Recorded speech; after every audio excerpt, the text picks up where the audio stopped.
So today I want to talk about how stress and anxiety are created. Stress and anxiety are created by negative thinking. It's not the events in our lives that cause this perception of crisis. If that were so, then everyone that say had a dentist appointment would be suffering from panic attacks, and we know that this is not the case. Therefore, it must be our thought processes surrounding the events in our lives. Every negative thought we have is converted into anxiety. We can create anxiety by negatively forecasting the future. It can be the big things like, I'll never be able to afford that, or I'll never be able to break free from how I'm feeling right now and live the life I want to lead. It can be even the small things, like, say, for example, a meeting. And we have to remember that this area of their primitive emotional brain does not know the difference between imagination and reality. Intellectually, you know that this meeting will go well. They generally do. But perhaps you start thinking about what could go wrong. You think about it maybe 50 times. The meeting comes and goes and everything works out well.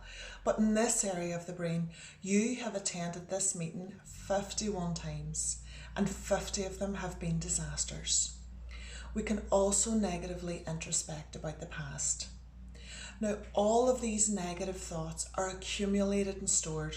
They're stored into what we call our stress bucket.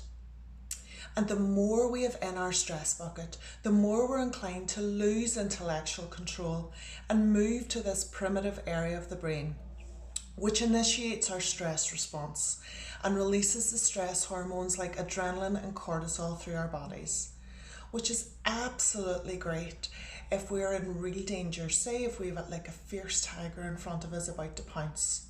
But it's not so great when we're trying to cope with our day-to-day lives.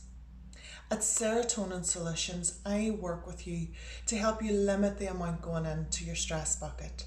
We use solution-focused techniques to help you break free from that cycle of negative thinking. I also work with you to improve your sleep quality, which is also really effective for emptying our stress bucket. And in my next video, I'm going to talk about what happens when we sleep and why this is so important. Okay, we'll speak to you soon.